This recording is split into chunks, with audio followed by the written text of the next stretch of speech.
This podcast may contain adult themes. This podcast is for entertainment purposes only. The views and opinions in this podcast are expressly our own. When I get to the workplace, I like to fuck shit up.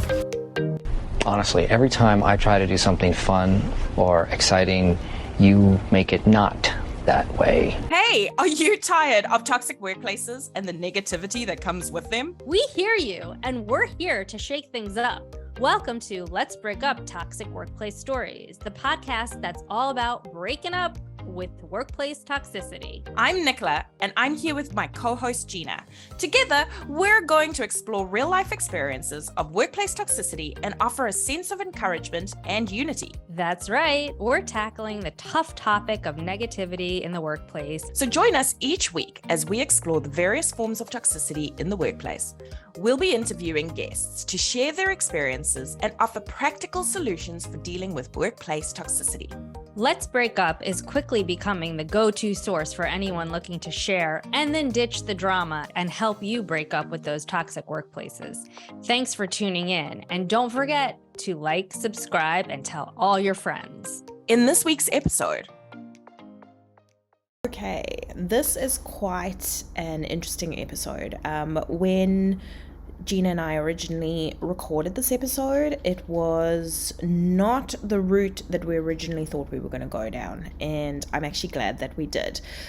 We originally got Jody on to talk about toxic workplaces, obviously, and it essentially became a psychology session, and I think it highlights to everyone that it's okay when you are running a business and you're a woman and you're doing all of the things, that it's okay sometimes to not be okay. And I think that is specifically what this episode is about. So it is a very raw episode. I was hoping that Gina could join me for the introduction, but unfortunately she's driving up to New York at the minute, so we couldn't record it, so you get my voice today, but know that I fully support her and I appreciate the fact that she was vulnerable in this session, and she was really, I think we end on such a great note on the fact that, we can become dysregulated so easily, and stuff just doesn't work out sometimes, and it's important for us to recognize that, and it's important for us to be okay with that. So let's get into this episode. It's a little bit different again, so looking forward to hearing everybody's comments. Please leave us a voice message. That would be so cool if you could, because we would love to hear what your thoughts were on this session. All right. I am so sorry. Hi. Good morning. How are you, Jody? Oh my God, better than you. Mm-hmm. I'm ready. I thought it was 2:30. I was prepping. I've got my coffee. I was like, I should put on lipstick. And then I was like, shit, I'm 15 minutes late. It's okay. It happens. It happens. You know what? We were just chatting anyway, so we're good. How are you? Oh, Hi. This is a replica of exactly how the things are going on this end. Yeah, 15 minutes late and $1 short. That's really the fucking plan. So how are we doing? Look, we're definitely having a day. We're having a day as Yeah. well. So I feel like we're like, it's a fucking shit show is where we are at this point. Such It good company. is. Such good company. Yeah, Mhm. I feel like, oh, you're drinking Fiji water. How lovely. That's close The only enough. lovely part of my day. That's close enough to New Zealand. I cannot remember. Where were you calling us from? I'm in Canada, so I'm in Alberta, Canada. Yes, that's correct. Okay. And Nice. Gina's down in Florida. Oh, Unfortunately. amazing. Unfortunately. How's the book tour going? It's going really well. We just got back from New York last week. And that stop went really, really well. And now we have a bit of a break coming up. And then the last leg is in April. We do one in Winnipeg, one in Calgary. And then the official book tour is over. And then it's just all the contracted events, which have been, really getting out of control. So I'm trying to remember that I have 3 kids and trying to keep my marriage together. All the shit. It's fine. Please. We don't, who needs marriages at this point? We're too You know old. what I mean? Really. Calm down. Nobody does. Nobody needs I've never needed one. Mm, Oh my gosh. Okay, I let's just do need it. that, that's all. Oh. It's fine. It's fine. All right. Okay. Firstly, how are you? And, introduction, we would love to hear a little bit about you, Jody. Tell us a little bit about you and how you're doing. Oh my gosh, I love that question. Okay. So, well, I try to remember on the clearest days the privilege it is to walk through this world in a time where I can stay connected to my kids and start a company and be surrounded by really brilliant women who want to have hard conversations. And so in the grand scheme of things, I'm remarkably privileged. And I often talk about starting on third base, that proverbial sense of like, it was pretty easy to get here, to be here, to stay here, to do all those things. And so I feel like on the other side of things, I'm failing my kids daily. I think I should have went to business school as I start to, start my own company, and I'm fucking it up left and right. Oh my God, The this third is the book's going really great. conversation Nicola and I just had. I was literally just crying about what a fuck up I am. Right? Yeah. Like verbatim. I was like, I'm listening to the two of you, and I'm like, I'm a shitty mom. I don't know. Jody What I'm should have doing. joined 15 minutes earlier about how awful Gina was and how awful Jody's feeling. So Gina, can I tell you a story? This happened yesterday, okay? Less than 24 hours. I have written a best-selling book called Kids These Days, okay? So it has become a national icon about how you should parent and teach and all those kind of things, okay? I was in a children's store yesterday with my family, frolicking, okay? And my 10-year-old daughter, who is the spiciest little human I've ever met in my life, is like, I am not getting that bathing suit because you have a different style than me. And you know what? I really don't appreciate your style, Mom. And I was like, hey, listen to me. We don't speak about things like that. Then she turned around and pushed her brother, who's 12. And I was like, oh, we do not push it. Get your dad over here. So my son went to get the father, and he comes in, and we are having a conversation about appropriate behavior. And she's like, you know what? If you guys hate me this much, maybe you should put me up for adoption. And then I said to Erin, I think it's time that she goes to the truck. How about the two of you go out? And she says no. She's running around the children's store. Okay, now I am a local child psychologist. I have written a best-selling book. The mass majority of my fan base is shopping in this children's store. There's my husband chasing me. No, running. She's 10. Like, this isn't like a 2-year-old meltdown. This is a fucking debacle, okay? And I am like, we got two options here. We can physically restrain the child and take her out kicking and screaming, no doubt yelling things like, you're hurting me, Dad, things like this. And I thought to myself, you know what? This is great. This is super. This is exactly how it should be. So I don't know if I any better, Gina, but child. Essentially this is what happens daily. Yeah, I'm just not, it's been a rough couple weeks for this one right here, right, Nicola? Oh, buddy. Running your own business is not a fun time for anybody. Nope. All right. Okay, so circling all the way back to you. Okay, so you're an author. And I know that we have spoken about toxic workplaces and how kind of you got into this process. So tell us a little bit more about that. Okay. So I grew up in a small town in Alberta, Canada. And, reflecting on now, that was 25 years ago. I get a PhD, and I've written 3 national best-selling books. I have a private practice, and I have ran various sizes of teams in this process of trying to build this dream.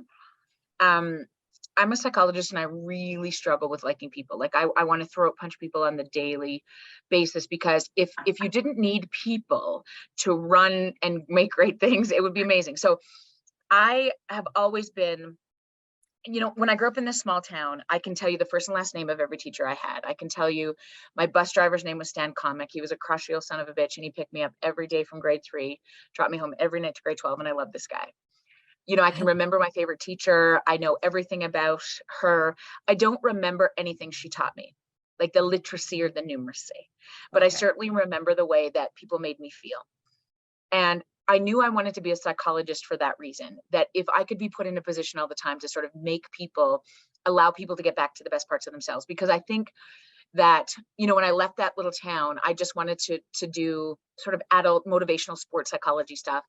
And then I ended up becoming a civilian member with our National Police Force, the RCMP, for 2 years.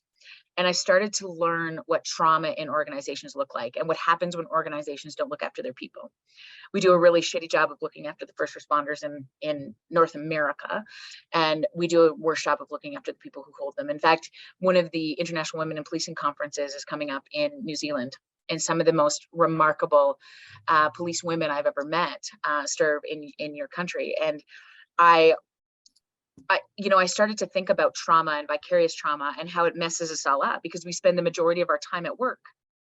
And whether that depletes you or fills you up really dictates how you show up for the people that really matter the most, the ones you come home to. Yeah. And so I decided this would be a great career, to be able to be a police officer and then tell police officers how to be better at their job. And then I tried to get into the RCMP, and then there was a hiring freeze. Thank you, Jesus. Because I mean, we don't know each other. Can you imagine me with a gun? It wouldn't go well. And I also don't take direction well. So I feel like you in the kids store and a gun would be like, right? Such a good time. And so then I ended up doing a residency in Nova Scotia, which is on the eastern part of in Canada. And I had to do a rotation with kids. And I started to realize that we know less about kids and trauma than adults and trauma. And I fell in love with trying to understand this process a little bit more. So I did a bit of a postdoc in child psychiatry. I came back to Alberta, and I worked for 10 years on a locked psychiatric inpatient unit for kids. So some of the most dysregulated babies on the planet, we put there to try to figure out. How are you like still alive and not like a pile of like tears? It's the best thing ever, because I'll tell you what, when you change the question. Because I'm a pile of tears right now, and I don't do any of that. Okay, I'll tell you the answer. We often ask this about other people. What is wrong with you? Why are you acting like this? And when you switch the narrative very quickly to this, not what's wrong with you, but what happened to you, it allows us as a leader, as a colleague, as a parent, to step into that relationship so much more empathically. And when I stop taking things personally or taking on somebody else's story as my own, right, which is not the definition of empathy. Empathy is temporarily suspending judgment and stepping into the sight of somebody else, right, to try to understand. Stephen Covey talked about this for years, borrowed from the Bible. Seek first to understand before being understood. Yeah. It gives us the possibility to be able to navigate some of these things, right? And I spent my whole PhD being trained on this idea that behaviorism is the issue. Right? That we got to alter people's behavior. And it is such a farce, because those rules were created for a world that no longer exists. When we started establishing rules about how every major institution operates, we reward the good stuff and punish the bad stuff. What nobody asked, though, is this question around, how do you feel about those doing the leading? How do you feel about those doing the walking? And I'll tell you, one of my favorite quotes of all time is by a dead guy named Ram Dass. He said this: we're all just here walking each other home. And I have to keep it over my shoulder, because I remember this all the time as a psychologist, as the founder of my company. We're all just here walking each other home. And on my best days, that's my job, is to do the walking in this position of privilege. And on other days, I need to be walked like you don't even know. And it is this sort of collaboration between surrounding yourself with people who can do that for you while you do it for other people. You get to land into Nicola. You get to land into the people you love to remind you that, yeah, this is not supposed to be easy, Gina. You're supposed to feel like you're failing people, but here's how I know you're not. Do not underestimate your power. Because I think I have to stop my video for a second. No, you don't. This is the part that becomes really critical, is that particularly as women, I'm going to keep talking to her like she's listening. But the issue as women all the time, right, is we have this expectation that we should be able to fix things and keep things together and do all those things. And you know what we get very little of is acknowledgement. And if you only knew how critical you were in the infrastructure of people's stories and people's lives, we get the feedback all the time. Like Olivia, my Olivia yesterday, 10 years old. I hate you. You're the worst mom ever. Why don't you just send me away? Okay. Their job is to lose their mind and to get emotionally dysregulated. Our job is to walk them home, because you see, the chaos is necessary to learn the calm. If everybody acted in line, emotionally regulated, calm, made good choices, used their words, followed direction, this would be a fucking scary place, because the only way you learn that you matter is when you push the limits, right? I want you to do that in my presence. And I am best able to handle that if I'm filled up, which is why we as business leaders, owners, parents, we're the number one priority. Because if we're not okay, the people we serve, the people we love, the people we lead don't stand a chance. Yeah. I totally agree with that. I think we've manufactured an environment where we've set such unrealistic expectations, specifically for women, and especially women that are running businesses, or women that are powerful, or women that are supposed to be resilient. We've set this unrealistic expectation, and now you've got this, I want to say, plethora of hyper independent women that are just not taking any support, and they just keep going and they keep going until they burn out, and then we have like, well, we're one generation out. Like, and I don't know if you know this. I mean, if we look at your parents, or I'll just give you my example, right? So one generation out of being raised in a very traditional way, right? Like, I've had a history of strong women, my grandparents, my grandmothers in particular, but they had a very specific role. And even my mother-in-law, she's one of the most remarkable women on the planet, but she was baking all the pies, frolicking with the children, picking them up. I fucking hate cooking. I'm not even a fan of parenting. I mean, I love being a mom, but fuck, I'm not a huge fan of my children. Who's good at parenting these days? I'm fucking winging it at this point. We all are. That's the point. My kid had a birthday party, and there was one kid having a miserable time. I was like, do you want to shoot the other kids in the dick with a Nerf gun? I'm like, this is how we parent. But that's what I love. And then we're supposed to expect to love motherhood, and then to be able to be in charge of our own companies and mother the people that we are bringing up. And here's the thing, I'm not a fan of mothering. I love being a mom. I forewent many relationships because I knew I wanted to be a mom. I wanted to get that, I wanted to help my babies be all they could be. But I forgot about the part that the chaos is necessary, that they're supposed to be assholery-ish, I want them to push back in my presence, because that is where, and this is similar as a leader, right? If you always comply and do the things, any relationship, marital relationships, if people tell me that they never fight, it fucking scares me, right? Because that's where we learn where the edges are. That's where we learn. And when we have access to the best parts of ourselves, right? When we are better with other people's children. So if I came to you, Gina, and I said, I'm really struggling with Livy. I don't know what to do with this kid. She's so sassy. She's telling me she doesn't want this, or she's pushing back all the time. When it's somebody else's kid, you are so great. You're like, okay, let's talk. Tell me about her, right? Yep. Why shame me? And, if Nicola said to me tomorrow, I can't get my kid to practice. He's going to miss soccer practice.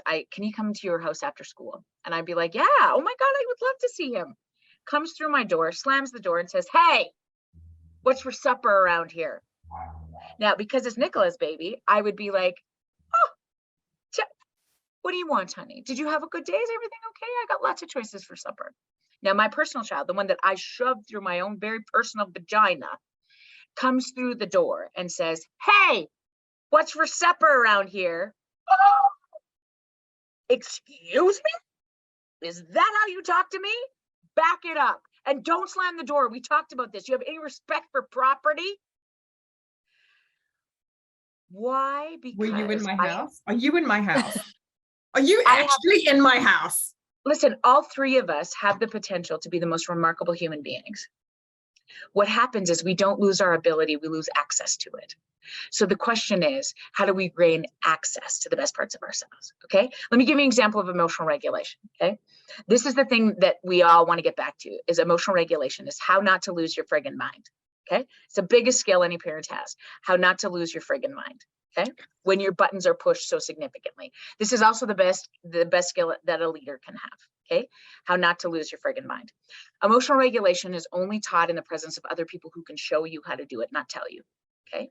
Never in the history of telling somebody to calm down has calm down ever worked. Okay. Oh my God. All men Literally, do are that. you in my house? All men do that. You're like freaking out and they're like, just calm down. And you're like freaking out even more. You're like, don't fucking tell me to calm down.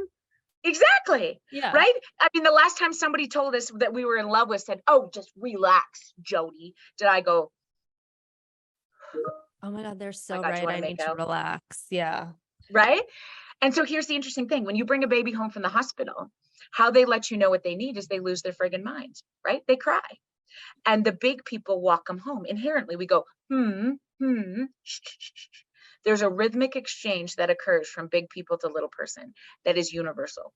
Regardless of age, race, religion, socioeconomic status, or gender identity, there's a rhythmic exchange that occurs from a soldier in Russia, somebody in Afghanistan, somebody in Australia, or Coquitlam, BC. If I put a crying infant in anybody's arms, they would engage in a rhythmic exchange in an effort to walk them home. Mm-hmm. Because the first sound every single one of us felt on this planet is what? Bum, bum, bum, bum, bum, bum. The heartbeats of our mamas, you see? And whether she's alive or you have a relationship with her or not, your ability to co-regulate with another is in your bones. Interesting. You got everything you need in this moment. Gina, we both got it. I feel like this is the best therapy session I've ever done, and she didn't even know she needed it. This is no, true. I'm in fucking therapy all the time. I just don't want to be on YouTube for a podcast. I will cut you out. You know I'm going to cut you out. It's fine. I've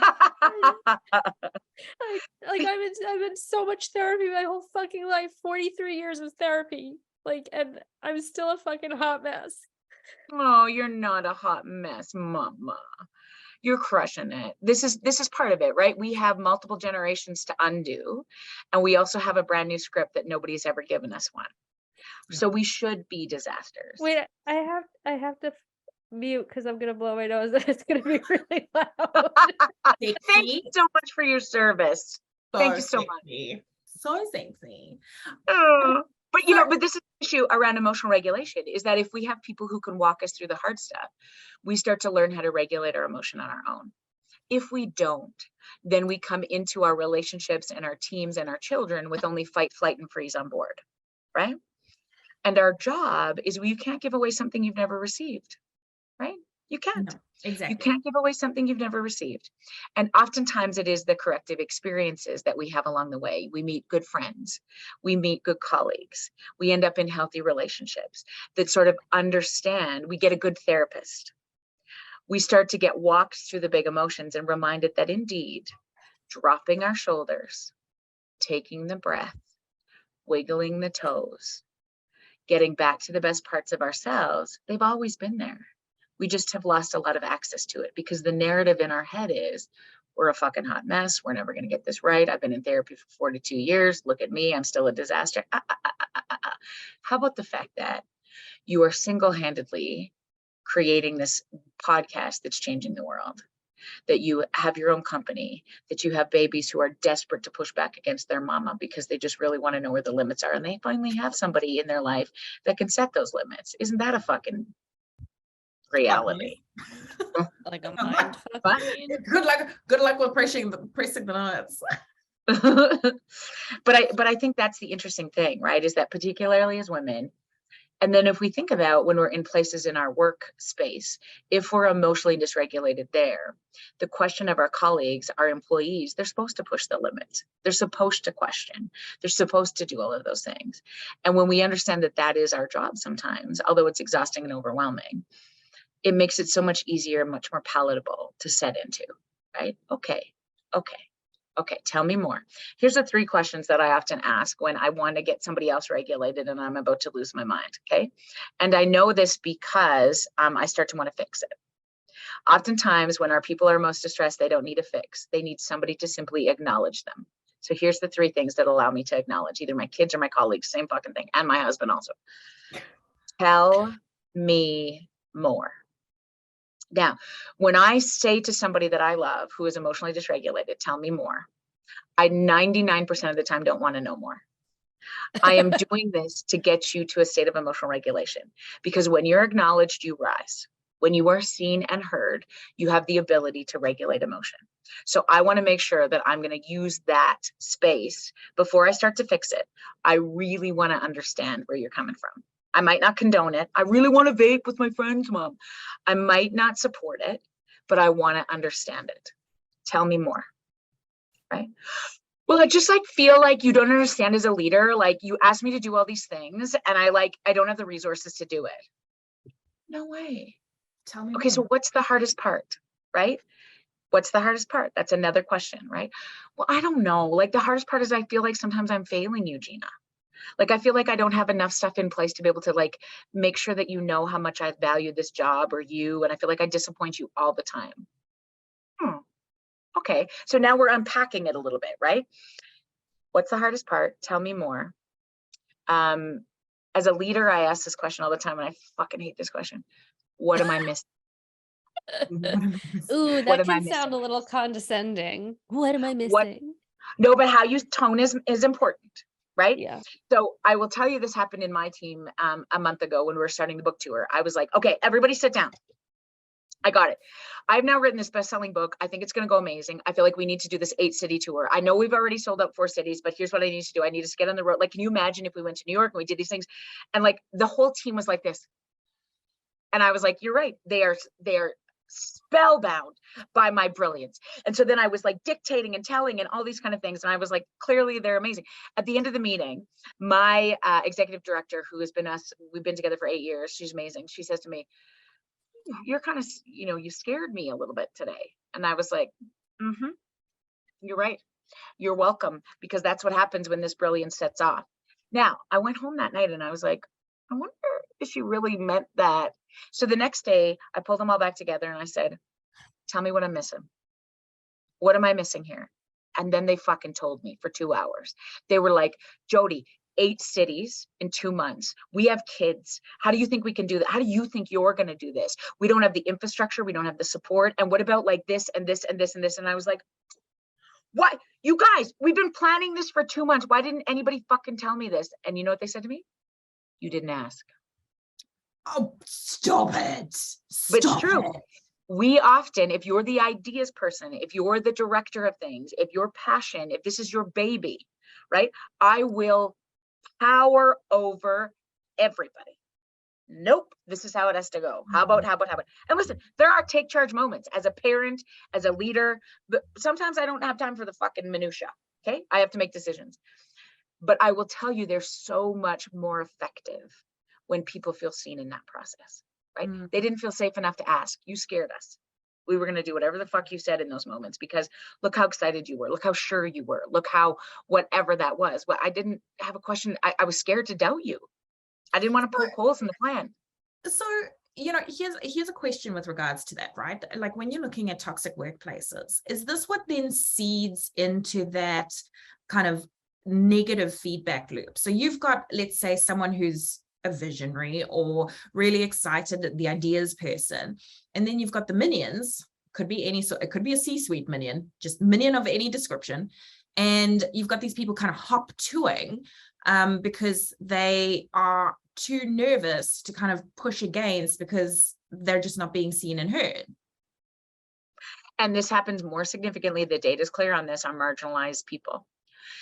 Women, white women, do this to women of color exponentially greater, because we hide behind the sort of the experience of misogyny.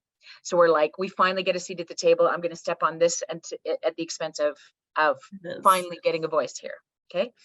And what's so critically important about this process, right, is number one, relationship knows no hierarchy.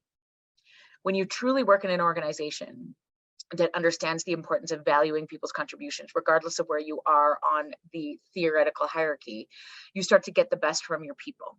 Yeah. And if you have somebody who sort of can lead the way around that and can recognize the importance of not only like coming to somebody who is, you know, on the hierarchy, you know, who's sort of at the menial level of things versus like the executive director of things, understanding that our ability is to lean into each other more so. Yeah. Let's acknowledge each other. You know, I can, as an, you know, an EA, an assistant, I can come into the CEO's office or send an email and say like, I just need to tell you, I thought today's meeting was amazing. I've worked in your HR department for the last 3 years, and I just want to tell you, thank you for being here. Means the world simply equally as if the CEO goes into, you know, stops by the, I don't know, the office structure and says, hey, guys, I was baking some cookies last night for the team at home. And I just thought, like, I just wanted to say thanks. I know that these days aren't easy because we're also overwhelmed. When you are acknowledged, you rise. And we put so much effort into how we serve people, our clients, our employees. Your number one priority is you, second only to your team. The people you serve for the rest of our careers, I wouldn't say are irrelevant, but they're pretty close. Because if we're not okay, the client will suffer. If we're not okay, the services we provide will not be the best they can be. And we often jump the team, the connection to each other. I mean, I have to say this, regardless of the organization or industry you're in, what happens when a high quality meat tray shows up at a staff room? Right? Like not just cheap shit, but like there's like hummus and grapes and some fucking charcuterie. You know, I am right. I love like a charcuterie board. I love am it. so subscribed. Like, assign me. You will see me. Like, I'm sure you've seen the meme with the little hippo running through the. Oh my God! Field, and I'm like, do. We leave people unattended because, and then the question is, you know, why? Well, when you're acknowledged, you rise. So if you wanted to buy one more computer program, forego that, save the $400 and put it into a couple of charcuterie boards for the next couple of months and watch what happens to your thing. One of my favorite hockey coaches, and I know hockey's a big deal up here in Canada, but one of my favorite hockey coaches said this: you should see how fast I can get a kid to skate when I know the name of his dog. Oh, Curious. I love that. This is not brilliance. This is something we've known to be true all along. Wow. When you are seen, which means, you know, feeling seen is the title of my new book. And the issue is, it is how do you truly acknowledge another? Not just look, but to see. Not just to listen, but to hear.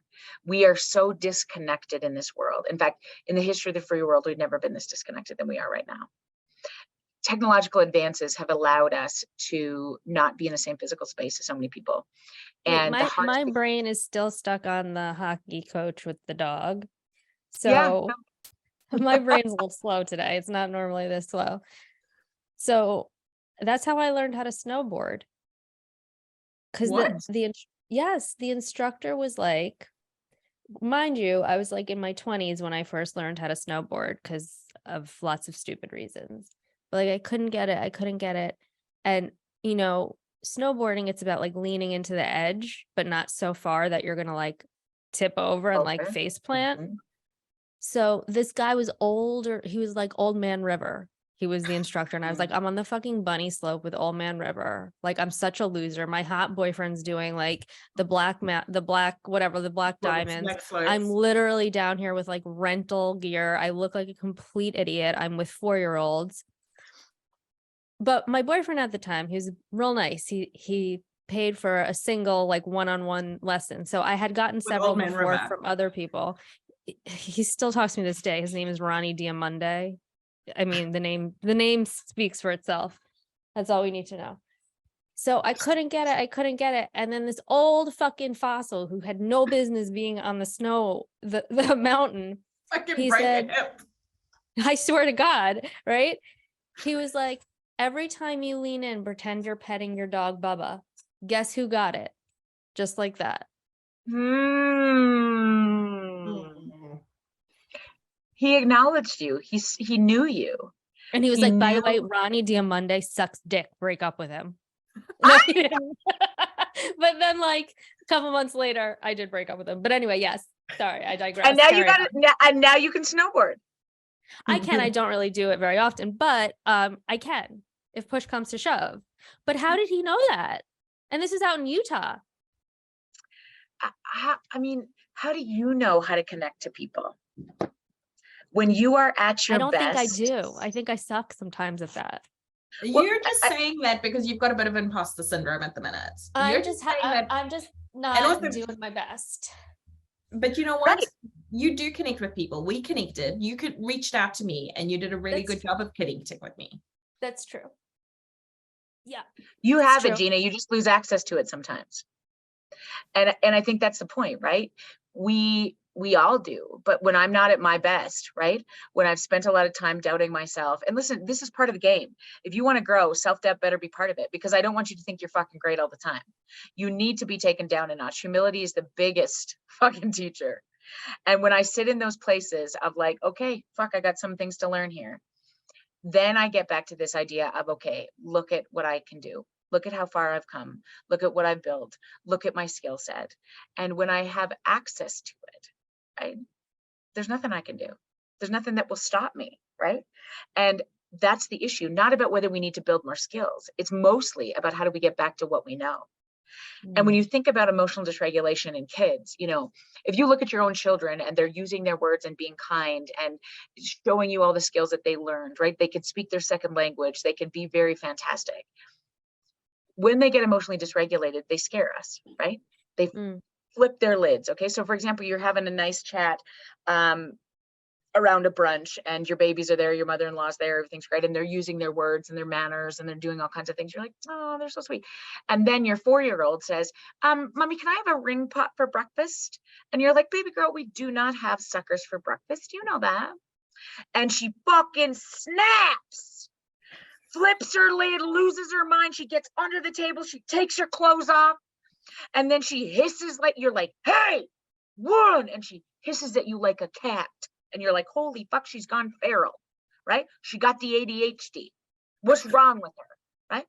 Has that baby lost her ability to use her manners, be kind, and speak in another language? She's lost access to it. And my job is to walk her back home so that she can get access to it again. And the more I do that, she can then do that by herself when I'm not there. Because the job of emotional regulation is we're born with it. The only way, the chaos is necessary to learn the calm. And when you're a good leader and you're filled up, when people get really distressed with you, you're fucking shitty, I hate you, this is brutal, you don't even know what kind of company you're running, you know, all those questions come in, then that becomes really debilitating. I can start to believe it if I'm not looking after me. Yeah. And when I can drop my shoulders and take a deep breath and be like, okay, tell me more. What do I need to learn? What am I missing? And it then comes a time where I got to decide whether you're right for me, right? But I'm going to make that decision when I'm regulated. Because, I mean, here's the thing that has surprised me the most as an entrepreneur, the friends that I've lost. Yep. Touche. I cannot believe, you know, this is a very special breed of being able to be a woman, start a company and go all in. I will work 24 hours a day, 7 days a week. I'm not working to retire. I am working to create a legacy for my children. I am working to change the world. And I hope I never want to leave this. I'm not counting, you know, those, sometimes people have those like retirement calendar countdown things on their phone and they're like only 677 more thousand days. And then I get to, for what? If you don't feel like you're making a difference every single day, right? Do I want to be able to dictate what that looks like? Do I want to take my kids around the world? Do I want my husband and I to be able to golf 6 months out of the year? Yep, you bet. That's what I would love to do. But in this process, working at the same time. I love it. And I think I'm fucking brilliant. I'm going to write a New York Times bestseller. That's the plan. I'm going to be known by my first name only, like Pink and Oprah and Shonda. That's my goal. You might need to change your name though. You might need to have like a stage name. No, Jody. I think that's just powerful. Dr. Jody. It's fine. But how we get to Gina's not okay, well then I'm Gina. Dr. Gina. I just gave myself a doctor. No, we've already established your Gina. Just to. That's right. Dr. Gina. Ooh, I feel like that's much more memorable. Well, yes, because then everyone's going to think of a vagina. Well, and we do what we have to do. You know what I mean? It's fine. Bad PR. Good PR.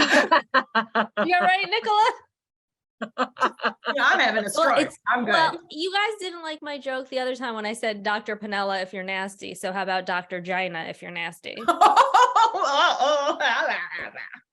Yeah. I think we're getting closer to viral. That's what she said. Yeah. That is what she said. Oh my gosh, Okay. It's a hard game, and I think that's the point. It's a hard game, and it's not for everybody. And I think if we knew that, if it was easy, everybody'd be doing it, and they're not.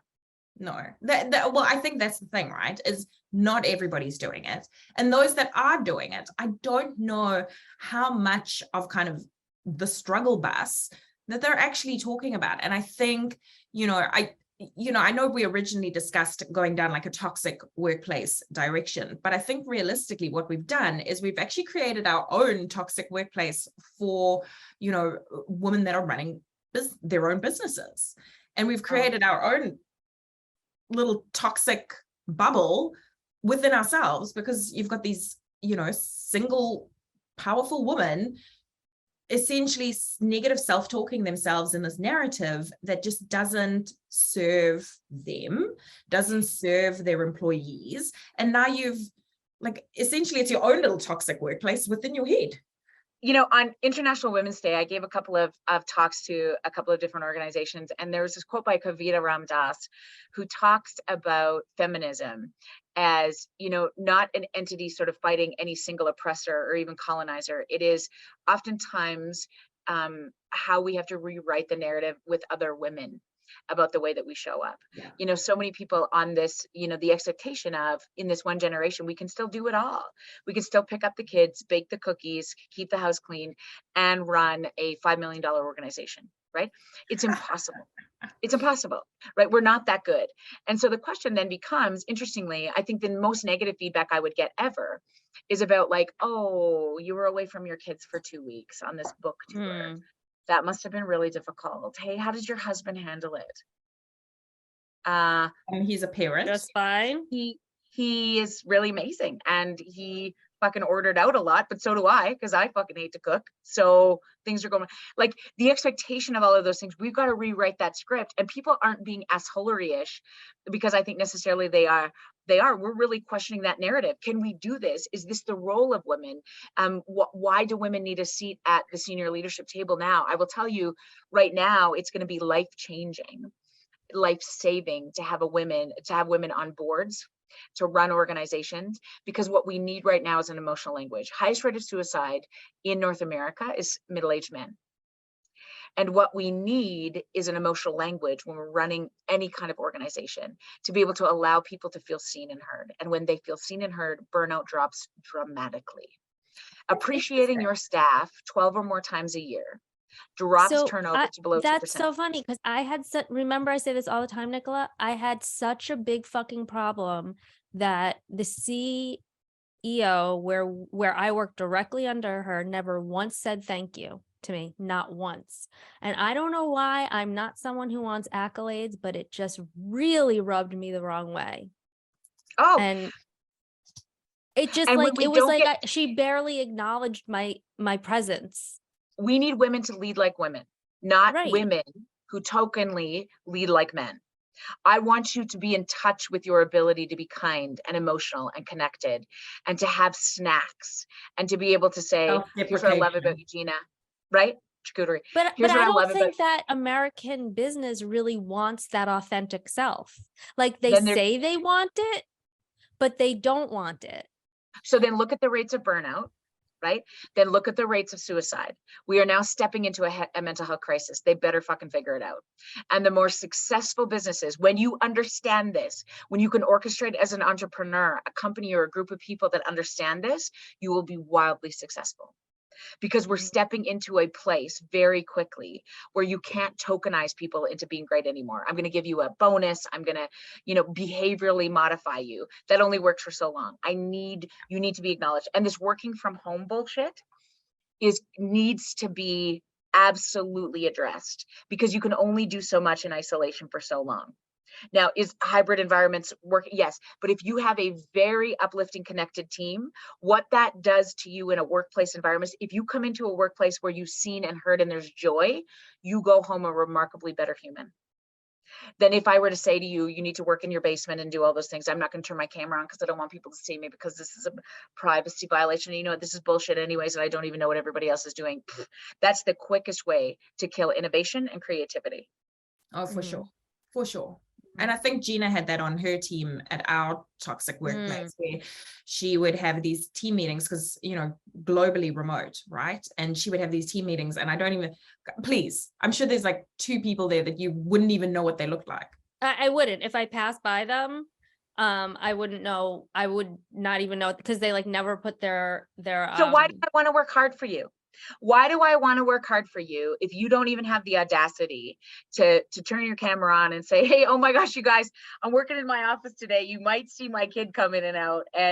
But here's what I'm so jacked about is this project. Gina, you were talking about this the other day on the meeting, and Nicola. Okay, so tell me if I'm losing my mind, but I feel like this would be amazing. What do you guys think about that? So the ability to make eye contact is one of the most powerful things on the planet. And even if it's through camera, I will take it because it changes the neurochemistry. The oxytocin, the dopamine increases. Now, if we could be in the same place doing this podcast, we would have a remarkably different. How fun would that be? Right. Oh my God. Right. We're all going to New Zealand. Yeah, done. But technological advances allows us to do this. So listen, technology isn't the problem. It's how we use it that is the issue. Yeah. And the less confident we feel, the more we tend to isolate ourselves from other people. Right? If I'm confident, it's a circular issue. Then I'm spending more time with people. I'm having more of those important conversations. I'm sussing out, what did you mean by that? I've been thinking about that a lot more. Like, do you really think I fucked that up? Oh God, sorry. I'm so glad you asked me that because, you know, when we were in that meeting, I got that note. Did you remember what this happened? And I was worried about this. And so I made this comment and I didn't get to follow up with you, right? We have that ability to unpack so much more of that when cameras are on or we're in the same room. You just can't replicate that on a text or an email. You can't. You can't. And the tonality as well. I feel like, you know, I think when you are reading someone's facial expressions, and I know that Gina, you had this quite a bit, right? Is when you're reading someone's facial expressions, you can see the tonality that's coming with those facial expressions versus an email where it's super fluffed and it just feels condescending because it's like, well, you're just kind of floofing this because, you know, you're stroking your own face. And there was always like, you know, like if I were to be like, oh my God, this so-and-so is like getting on my last nerve today. If I said that in like a Slack, you'd be like, what a bitch. But like, if I said it in real life and I was like, oh my God, I love her, but she's getting on my last nerve, like huge difference, like huge difference. So like I was vilified for like instant messaging and emailing in the exact same way I talk because there was no human connection. So I was billed as being too assertive, rude, boppity, like all these things, you know? So the things you're not. And I think I can be, but not to the point where they were taking it. Yeah.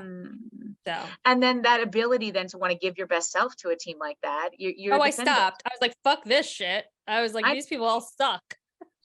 You guys, can I tell you, that's why I wrote this. Like, that's truly why I wrote this, because it is so many people out there just wanting to contribute and feel seen in any particular organization. And that is life-saving when we can do that for people. And when we understand that everybody wants that and are better because of that, my gosh, how do we do that is the question. And then the third thing is, what happens when we lose our way? What happens when we fall off? What happens when we feel like pieces of shit again? We need a roadmap back. Not just this is how you do it. Okay, everybody's great. We're all back in the game. Nobody's happy. Nobody's happy all the time. Who the fuck's happy? I mean, we say this, we want this for our children. Actually, we came from a company that's happy all the time. All the time.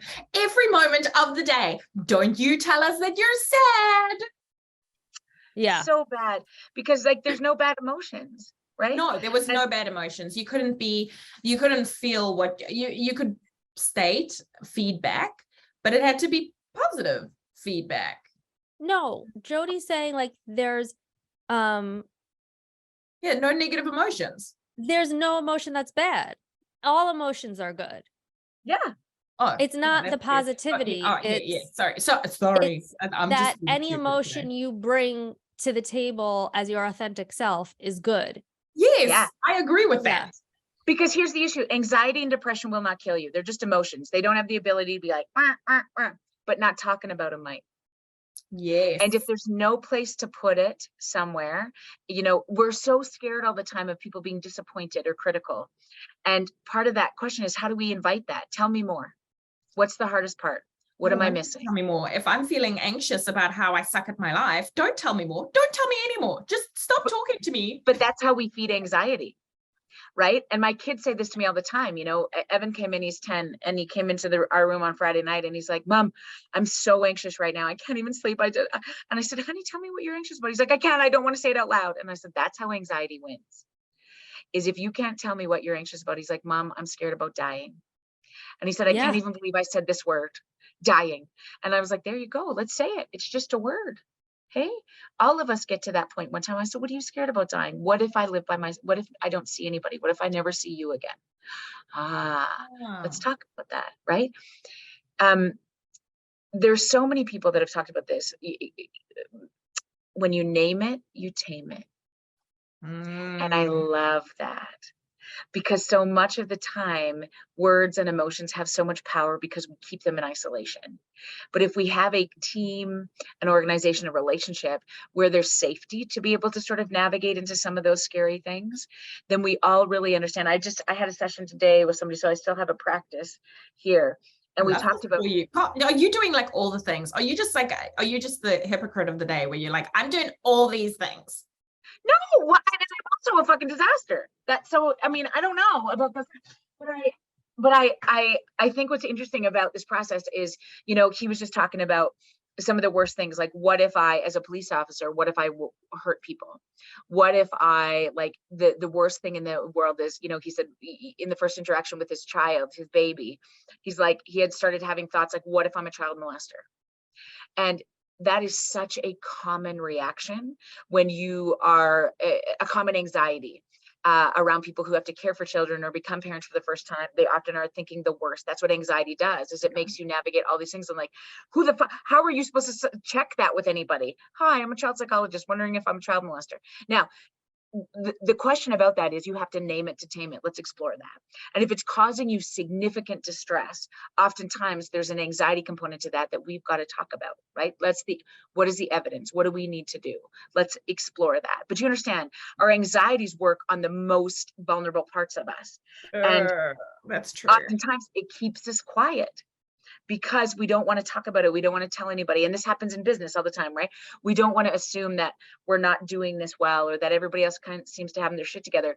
And one of the things that I think is most debilitating in this process is the comparison of social media. We have readily available access to look at how everybody else is fucking killing it. My brain is like mush right now, because this is just like so much information, and like it's all like, I feel like it's all break, very pertinent to you. No, I mean, it's just like really random timing. No, but it's like we have anxiety thoughts, we have social media. I'm like, oh my God, like I feel like I'm like ping pong, like one of those tennis ball machines is like malfunctioning and like hitting me in the face. I'm like, oh my God, that too. Oh my God, I have to get off social media. Oh my God, I have to value myself. Like I'm like, I'm still stuck on the thing about the cop thinking he's a pedophile. Like, I can't. Oh God. Oh my God. Like, I'm just like, it's just all so good, but I'm just like, my brain is like having a hard time catching up to where we actually are. Wait, I am still stuck on the cop thinking he's a pedophile. Can we revisit that? Where'd that come from? I was still stuck on something else. Our biggest worries in this life often come when we worry that we are not good people, that we have hurt people, or that we have done bad things, that we have the potential to be horrific humans. And oftentimes we stay stuck in our thoughts around that. Mm-hmm. And our ability to sort of say those things, wonder out loud, is the scariest thing on the planet. But here's the thing, I'll tell you this again, emotions will not kill you, not talking about them might. Because then we start to get stuck in this place, right? There's this particular person, I can tell you, you know, as a patient of mine, is one of the finest human beings on the planet, right? Has done remarkable things in their lifetime.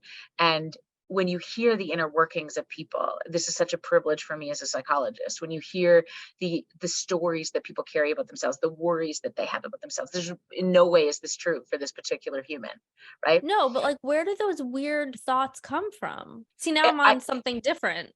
No, you're not. This is the same line, right? Where do they come from? It's because oftentimes we end up stuck in our own heads. And the narratives that we have about, the stories that we keep in our bones as children, the expectations that our parents have had of us, our interactions with our siblings, curiosity, what we're supposed to do and supposed to be and supposed to think, how we identify, any of those things have been so scripted, and we're in one generation of really questioning some of those things. But we often wonder, are we the worst parts of those things? And when you don't have anywhere to put it, my goodness, it eats you from the inside out. Either this episode is going to be the best you've ever done, or people are going to shut this off after 2 seconds and be like, okay, what the shit just unfolded? There is a trio of women. But here's the thing that I think about is I think there's so much about our stories that we never had permission to sort of explore or talk about for fear of retribution. And I noticed this in my children. I have so much more hope for the next generation than I ever have before, because the questions and the conversations that we have around the dinner table would not have been even remotely safe. Anyway, we totally digress. But yeah, I think you're right. I think people are either going to be like, what are these three weird bitches talking about? Or this is hot shit. But you know what? I'm putting my money on the fact that I think it's hot shit. And I'll tell you why. Because we're talking about something that no one else is fucking talking about. Because we've got 3 women here, all of which are powerhouses. Like, let's just call us what we are. We're fucking powerhouses. And we don't talk about the shit show that is going on in the background. And we're not talking about the shit show up top. Well, you guys got to see the shit show. I was crying like a breastfeeding baby. You regressed to 5. It was beautiful. We watched you, and look at you now grow up. You shed your sweater. You're back in the game. You're like, you are let's just go. in it. You're back. Well, I like calmed myself down. I regulated, Jody. I regulated. Look at this. Like, if anybody could watch the video of this podcast, this would be amazing, because in real time, you will see Gina just absolutely morph throughout. This is like a therapy. Yeah, no, I think this is actually this is gold, actually. I couldn't have orchestrated this any better. This is I agree. Me either. Because like, you literally, Jody, you're annoying because you just started talking and you were like talking about everything that I was just talking about, Nicola. And I was like, oh my God, what the fuck? Why is my life so weird? And then that's why I started crying. You're annoying. You nailed everything. You make me feel seen, okay? You bitch. No, you're so fucking talking about things that don't make sense to me. No, but I mean, like, I'm just gonna close my eyes this and you weird can't see person me I've anymore. never met ever, like, in my head, speaking the words I just spoke to Nicola, like, what the fuck is going on? This is annoying. Like, yeah, I know. I got it. And I think it's because, you know what? Here's the thing, Gina. I think it's such a universal experience, and not to minimize at all what it's like to be in your place in this moment. But I think what we don't recognize as women is that we are all there so much. And maybe even just not even as women, but as humans, right? We're stuck in this place of, am I enough? Why don't people understand this? Why do people think I'm like this? Why are they questioning my character? Because in my own head, my intentions are always so much better than they fucking appear to be. And why would you judge me like that? And so I think we often feel like that so much. And when we start to articulate it, right, it is that ability. Here's the interesting thing. A kid said this to me one time in a locked psychiatric inpatient unit. She said, don't you know that mad is just sad's bodyguard?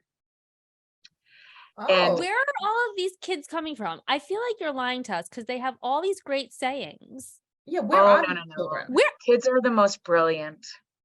She was locked up, and it was interesting because I struggled with her. She hit and kicked and bit, and she ran, and I like tackled her on the fucking freeway and came back in, and she was just like, we had her in a secure room, and I was sitting there with her, and I was like, oh my, what am I missing?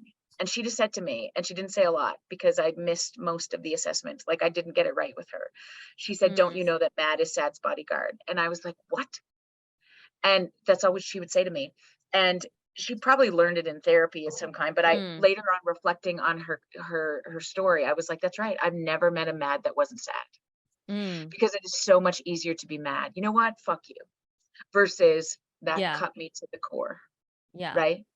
And I think that that's part of our job sometimes. If you can be a really good leader, if you can turn somebody's mad to sad, then you're getting somewhere. Okay, And so how do we do that?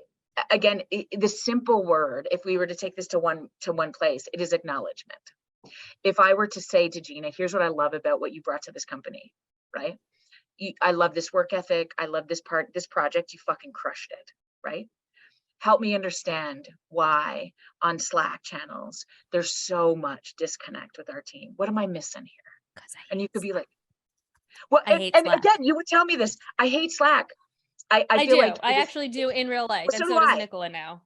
Right. But if I were to ask you that as a leader, and I'd be like, okay, this is not working for our team, right? I can't have a woman from the Bronx trying to communicate because you are so direct and clear, and it comes off like you're not a team player. And I don't think that's who you are. I think That you're is the not fucking, who I am. I You know. nailed it. Can you get out of my head? You dumb bitch. Come on.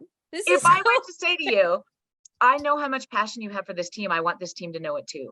I want everybody to see how much you care. So Slack for this project, for this community, done. Here's how we're going to communicate with each other. We're all going to come together. I need everybody in the office so that we can meet face to face. We're going to have some charcuterie, and we're going to talk a little bit about our dreams for this little team. Okay? Because Gina, I need them to see you. You are one of the most brilliant women I've ever had in this team, and I can't have you being misunderstood in this way. But that's true, because I shine in real life, like behind, like even in my pictures, I look like garbage. Like I'm always like one eye, like, but in real life, it's like a totally different story. Like my whole life, people are like, you look so different than your pictures. Like you look cute in your pictures, but you're so pretty in person. And I'm like, I know, because my pictures, I'm like this half the time. Right. So it's like, but it's like, you know, it's an, what's the word I'm looking for? My brain is so fried. It's like the same thing. It's an allegory kind of, you know, it's like to my personality. Right. It's like, I'm not photogenic, but I am kind of cute in real life. So it's like the same thing. Yeah. And I think it's so much about like, how hard is that to be stuck in your own head when you know to the core of you who you are and what you bring to the table, but the perception that often gets perpetuated is you're not. That's what happened where Nicola and I met, because I knew I was doing a really fucking good job. I knew what I was doing, and same for Nicola, but I kept getting told, you're mean, you're a bulldozer, you're a bitch, you make us all feel stupid. And I'm like, well, if you feel a certain way, you might want to look in the mirror. Some of them were actually stupid, but you know, like you're paying me for my experience. I'm sorry if I make you feel stupid. Go read a book. Heard of Google? And the issue about that is, right, you just want to be understood for what you bring to the table, right? And the truth is, there are people there who also felt unseen, right? Who also could feel in any meeting that, you know, we would walk over them, or we wouldn't honor their ideas, or we wouldn't do those kind of things, right? So it's like, could I be better at that? Fucking right, I could be, right? Yeah, and if I get out of my own head, I could have been. So how do we, if I would have said to you, let's get in the same room, I want you to actually learn a little bit about Cindy, because I got to tell you, I mean, she is not, her verbal ability to express her ideas is really shitty, but I'll tell you, I've watched her construct some things and draw out her ideas. She's fucking killing it. So let's get in the same room, and I want to see what she can do. And I want your thoughts on her, right? Can you imagine? Right? Then we actually want to come to the office. We want to be there. We want to build ideas. We want to do those things. Now, is there a time and place where certain people don't fit? Fucking rights. Right?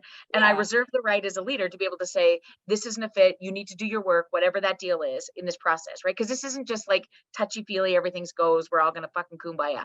There is take charge moments. But I think often what we miss is that we want diversity on our team to be able to offer different things, right? And when you can sort of recognize those things, if we're all alike and we're all great, like, I mean, that's the scariest thing on the planet. But I think it's this idea of like, people are hard to hate close up. Yes. Oh my God, I love that. Ew, you with all your little sayings. They're I so know. good. You know what? These are going to be like all the social media posts. We're just gonna have like a saying. Ew. Jody is amazing. Jody is Jody. Get out of my mind, Jody. Jody, you too. You just fucked up my entire serotonin levels in good ways. Oh, I'm so glad, honey. I feel like you're gonna have a really good rest of your day. I'm really confident about that. I think you're actually going to finally step back into the best parts of yourself, and it's really overdue. So where can we get your book? I want an autographed book. Oh my gosh, I would love to autograph your book. I will send Can you you one. autograph it to the 43-year-old who is breastfed until she was 5? Yes, that's like the ongoing theme for the whole thing. That's now how we'll know each other. If we ever get to meet, I had Onion Story, you've got breastfeeding. Yeah, I mean, all right. Well, I'm gonna go relieve the nanny, but this has been amazing, and I feel both filled up and also like it's just been weird, like good weird, because Jody like just weird, like there was something weird going on. Oh, you needed to be here. I needed to be here. So thank you so much for having me. It was such an honor. I needed this conversation too. Tell us where we can find you, where our listeners can find you. Do not watch this podcast because I cry half the time. Oh, you're amazing. It's drjodycarrington.com is where the website is, and the books are all over Indigo and Amazon and Barnes and Noble and all of those places. So buy it for your organization, send it to your girlfriends. It will, I hope it'll change your world. I think it will. I think, I think this conversation specifically went a different direction to what I think we originally anticipated. Yeah, but it was amazing. But I feel like I don't think that was our plan, Nicola. Remember we had a plan on the side of the road? Remember that plan that we made one time? We made a plan. We had a plan in place. But I think we just didn't talk Nina. Oh, you know what? It just took a left turn, and I'm comfortable with the left We're turn. We're okay with took. that. We like good left turns. You have to, the universe tells us where we need to be. So we just let it happen, and it was perfect. For sure. All right. Well, thank you. Take care. Thank you, Jody. And good luck with your book tour. Yes, good luck. Thank you for joining us today. If you would like to share your story, we would love to hear from you. Also, leaving a review helps us create more content because it shows us there's an interest in this topic. For those of our listeners who do better with reading, we have closed caption available on YouTube. See you next week, same time and same place.